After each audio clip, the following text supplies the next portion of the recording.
Halo teman-teman semua.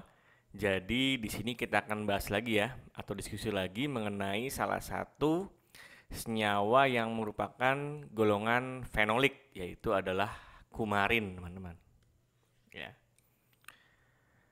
Ini adalah sasaran belajar kita atau outline kita kali ini. Yang pertama ada pendahuluan, kemudian ada biosintesis dari kumarin dan juga diakhiri oleh klasifikasi kumarin berdasarkan strukturnya ya nanti ya. Kita bahas satu-satu.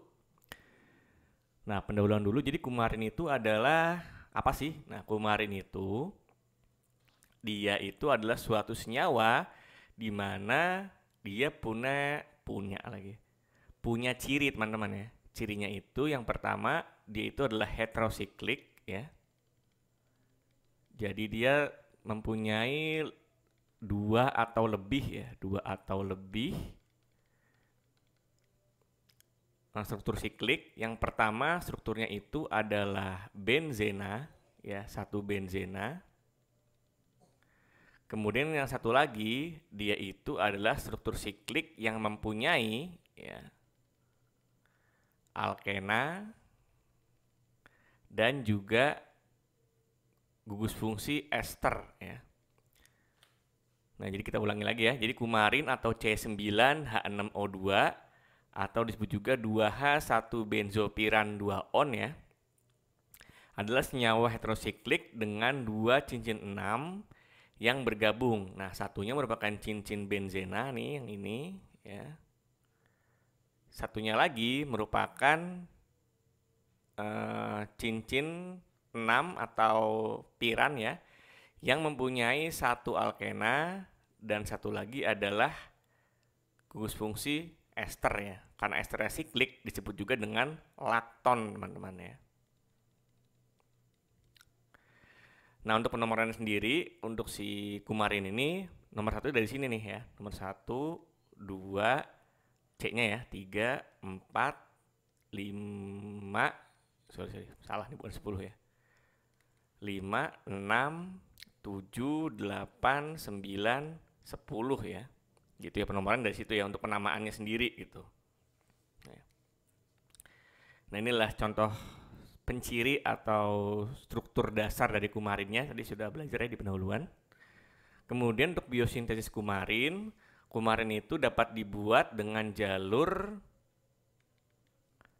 asam sikimat ya, dia ya. Atau jalur sikimat lah namanya, sikimat. Di mana dia menggunakan salah satu turunannya yang merupakan fenilpropan ya, atau ada gugus fenilnya dan juga ada gugus propananya yang disebut juga asam sinamat ya, atau sinemic acid di sini ya. Ini bentuknya seperti ini, asam sinamat. Nah, nanti untuk membentuk kumarin, si asam sinamat ini dia akan membentuk atau nempel nih. Di sini ada gugus hidroksil. Jadi dia menjadi asam 2 kumarat ya, atau 2 kumaric acid di situ. Nih seperti ini nih bentuknya. Nah, baru si asam 2 kumarat ini bagian karboksilnya akan terjadi isomerasi trans-cis di situ. Jadi dia pindah ke bawah nih, bukan pindah sih, belok ke bawah ya. Tadi kan ke atas nih ya, si karboksilnya, dia belok ke bawah menjadi seperti ini nih ya. Terjadi isomerasi trans-cis. Nah, baru antara gugus karboksil dengan gugus OH terjadi proses dehidrasi ya, atau mengeluarkan satu molekul air sambil dia membentuk siklik, terjadi siklisasi di situ, atau disebut juga pembentukan lakton atau lakton formation. Makanya nanti menjadi kumarin ya. Satu cincin benzena, satu lagi cincin 6 tapi dengan satu alkena dan satu gugus ester siklik yang disebut juga lakton, atau ketika digabung itu menjadi adalah kumarin ya. Cukup mudah teman-teman ya. Jadi kumarin tadi melalui jalur asam atau jalur sikimat teman-teman ya, intinya ya, biosintesisnya.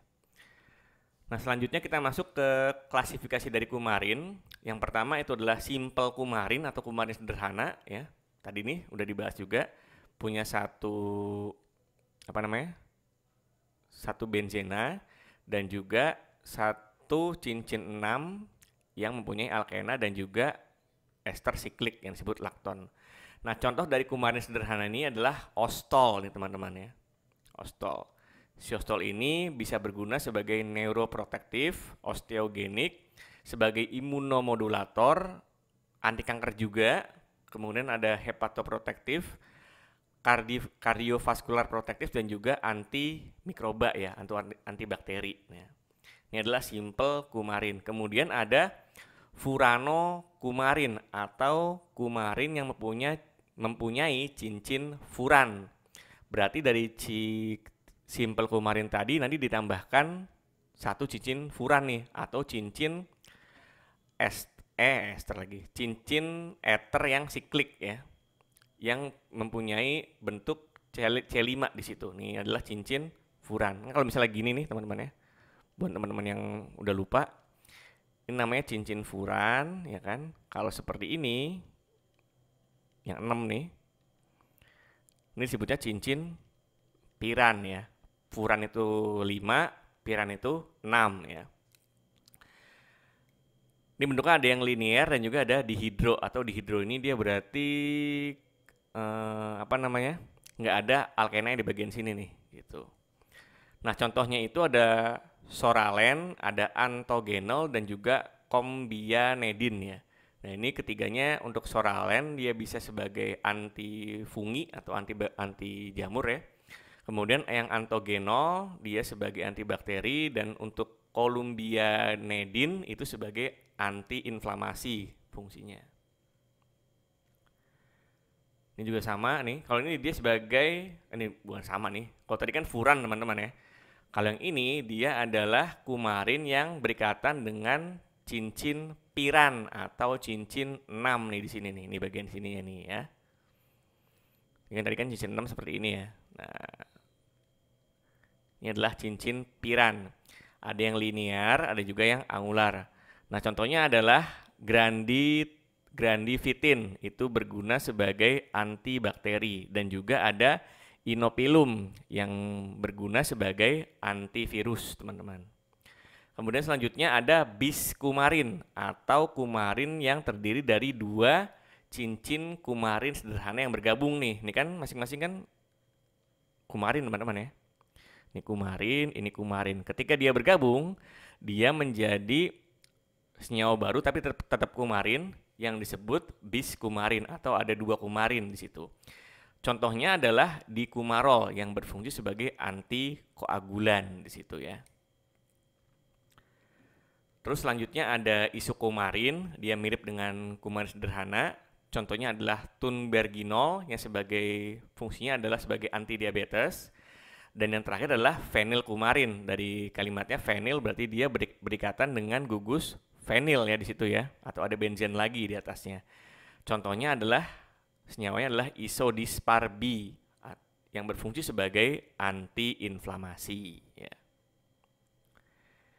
Nah, ini adalah buku-buku yang saya gunakan untuk pembuatan diskusi dan juga materi kali ini ya. Oke, mungkin gitu ya teman-teman untuk pembahasan kali ini. Semoga materi bermanfaat. Terima kasih.